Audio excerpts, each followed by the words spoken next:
Halo, assalamualaikum warahmatullahi wabarakatuh. Ketemu lagi dengan saya di Kasuku Daily. Apa kabar semuanya? Semoga baik selalu, semoga sehat-sehat selalu.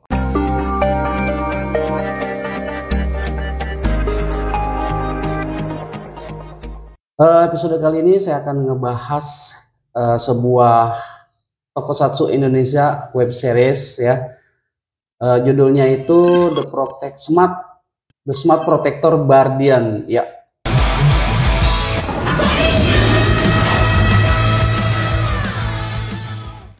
Barbian ini trailernya pernah saya bahas di beberapa waktu yang lalu ya. Dan akhirnya Barbian bisa rilis di bulan November atau bulan Desember ini saya lupa, di channel YouTube-nya Bardian Official, dan udah rilis 5 episode. Nah, untuk rilis episode terakhirnya yaitu episode 6, dia rilis di bioskop CGV. Cuman sayangnya hanya bioskop-bioskop CGV di daerah-daerah tertentu kayak gitu, jadi nggak seluruh Indonesia. Dan sayang sekali CGV di dekat rumah, di wilayah dekat rumah lah ya, nggak menayangkan Bardian kayak gitu. Jadi ya mau nggak mau, dan katanya sih cuma 2 hari gitu penayangannya. Ya mau nggak mau saya tunggu rilisan dari YouTube-nya aja ya. Penasaran sih di akhir episodenya kayak gitu. Oke, eh kita akan ngebahas Bardian ini, kesan saya terhadap mini seri Bardian ini. Nah, namun sebelum ngomong lebih lanjut, ini disclaimer, apa yang saya utarakan perihal Bardian ini adalah murni pendapat pribadi saya ya. Jadi mungkin pendapat saya itu bisa aja berbeda dengan pendapat teman-teman ya. Kita discuss aja ya. Oke, kita langsung saja. Kalau di setiap sebuah karya itu kan ada yang suka, ada yang enggak, ada yang kita sukai, part yang kita sukai dan ada part yang kurang disukai kayak gitu. Nah, di Bardian ini pun seperti itu. Eh apa sih namanya? Namanya juga karya manusia ya, enggak pun sempurna ya, pasti ada hal-hal yang kurang kita sukai kayak gitu di balik hal yang kita sukai. Oke, untuk Bardian ini hal yang saya kurang sukai yang pertama adalah di bagian di bagian opening klipnya ya. Nah, di openingnya itu ada eh, scene kayak adegan ilustrasi komik kayak gitu. Nah, di situ saya kurang suka. Kenapa? Bardian ini kan live action ya. Terus filmnya itu tuh bukan diangkat dari berdasarkan komik kayak gitu. Walaupun Bardian ini ada versi komiknya, ceritanya itu entah prolog atau apalah ya. Kayaknya prolog sebelum cerita di seriesnya. Tapi kan awalnya itu emang dari full live action gitu, bukan dari komik diangkat ke live action kayak gitu. Jadi kayaknya kurang gimana kayak gitu.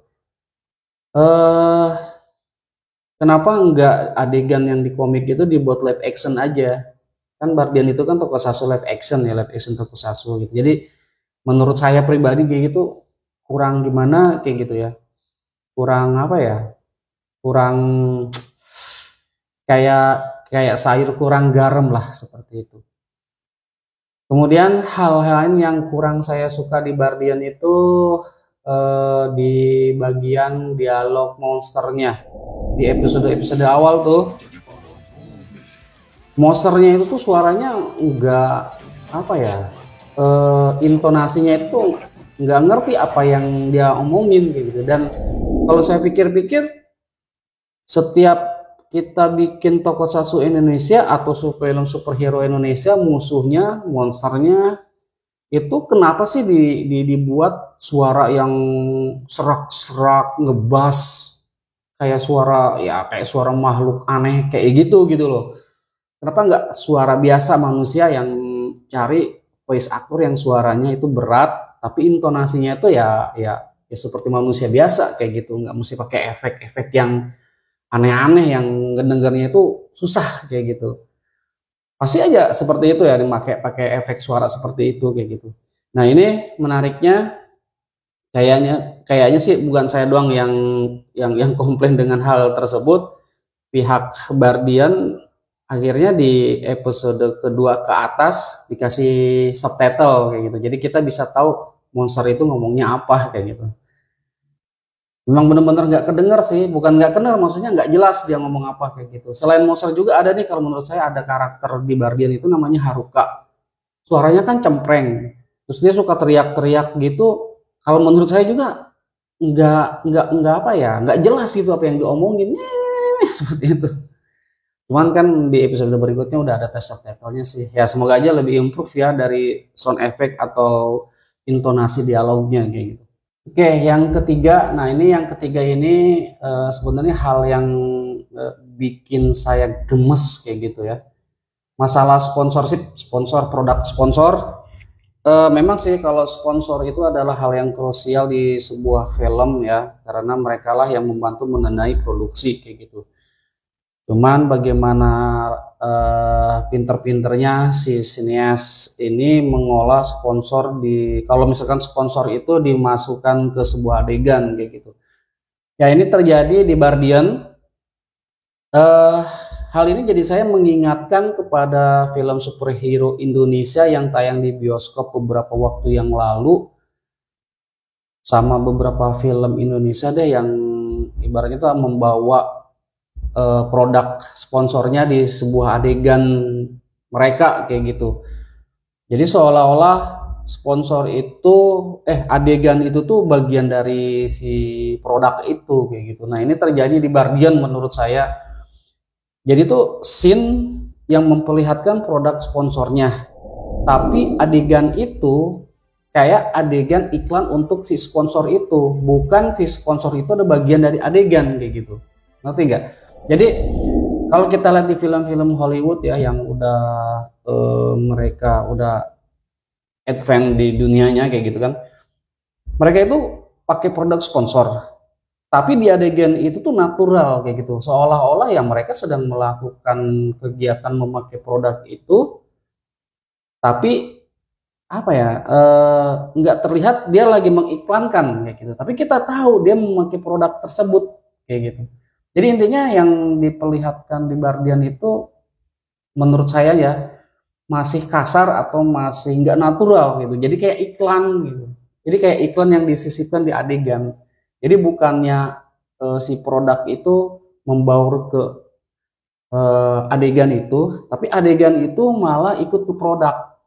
Nah, jadi ya bawahnya dia nggak natural, kayak ngiklanin, kayak sengaja ngiklanin, kayak ada adegan. Oh, terus tiba-tiba ada iklan kayak gitu intinya gitu. Nah, mungkin ini bisa jadi apa ya? Bisa jadi PR yang mesti bagaimana caranya supaya adegan tersebut sponsor dapat tapi tidak merusak adegan. Kalau menurut saya ini merusak adegan banget kayak gitu.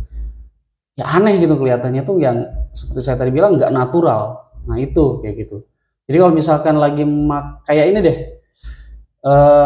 Contohnya kayak di film Kamen Rider ya, kendaraannya kan dia dari Honda sponsornya, tapi walaupun itu kendaraan Kamen Rider ada logo Hondanya, cuman kita nggak ngelihat itu adalah sebuah iklan kayak gitu, jadi natural. Atau di film Kamen Rider kan ada sponsor energy drink yang rasa jeruk itu ya, yang itu energy drink itu. Nah, ketika si karakter minum itu jadi kayak natural aja ya, kayak adegan lagi minum, tapi kebetulan minumnya energi drink kayak gitu. Jadi membaur kan, natural kayak gitu ya.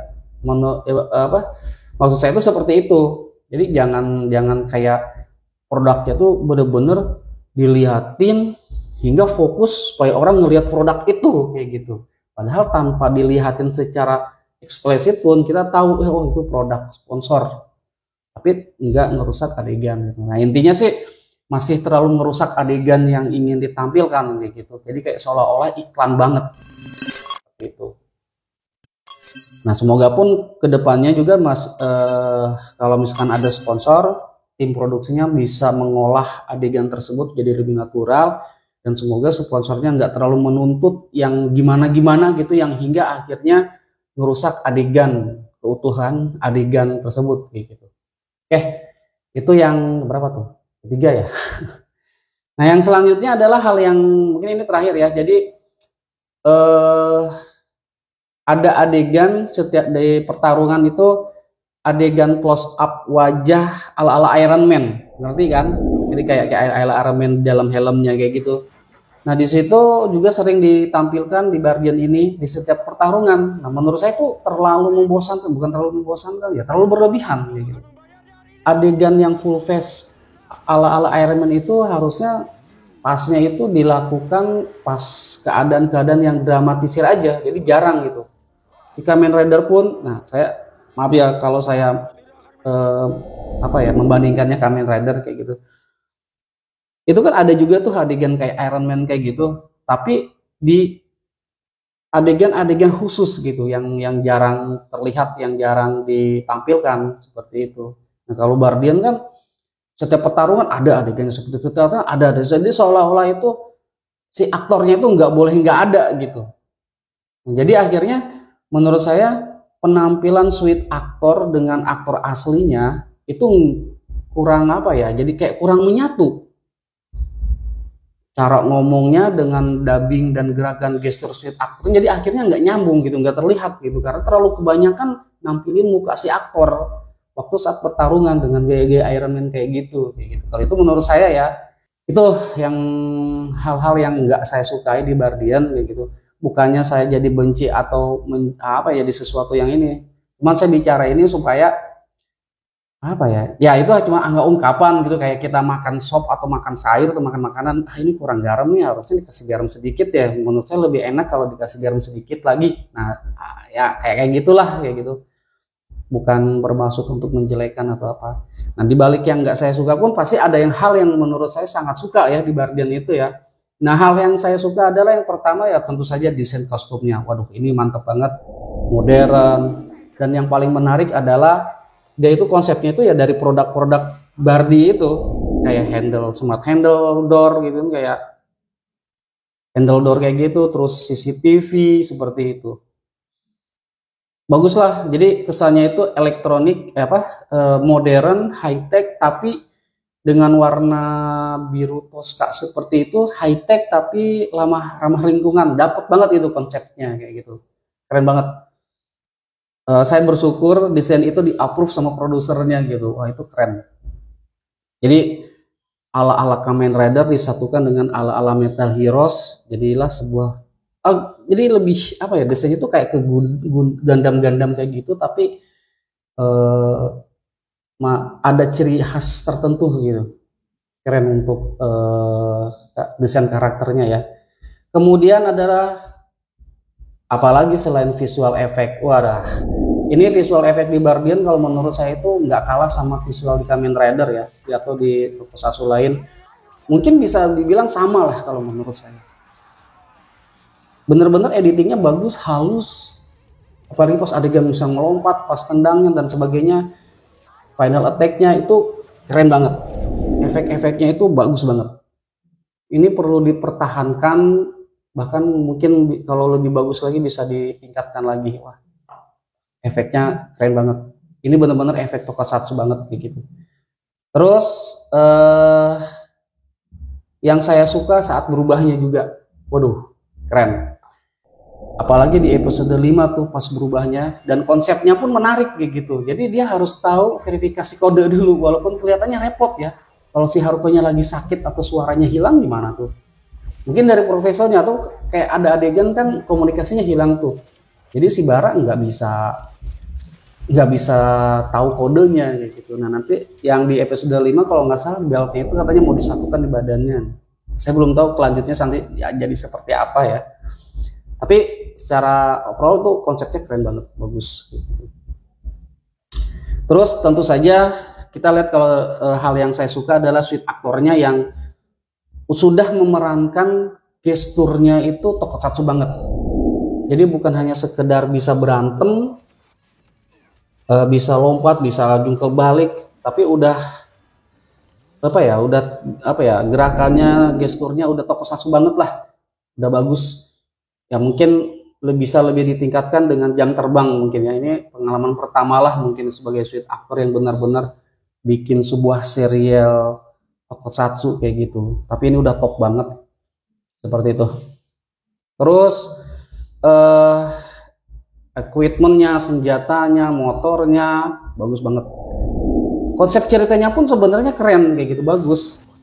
Ya nggak terlalu ringan, nggak terlalu berat kayak gitu.